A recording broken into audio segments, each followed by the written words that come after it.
gentil d'être venu. À part moi, t'attends personne, non? Vas-y.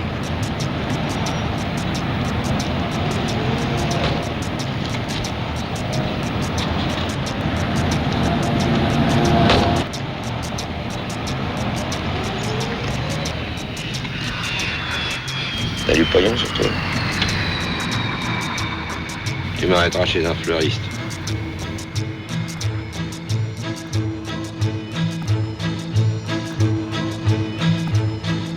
J'avoue que tu m'as gâté, elles sont jolies.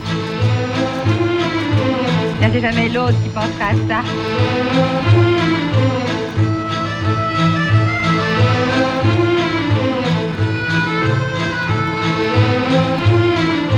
Et là pour longtemps, j'espère.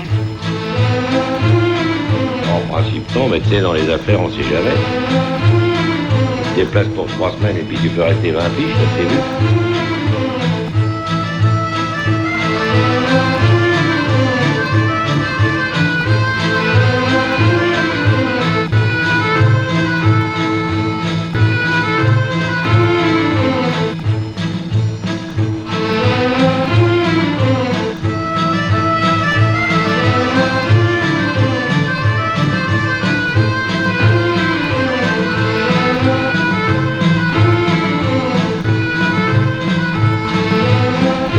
Dans les temps futurs, si tu disais à ta maniche de me faire couler un bain, toi.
Mayoral, no se bon.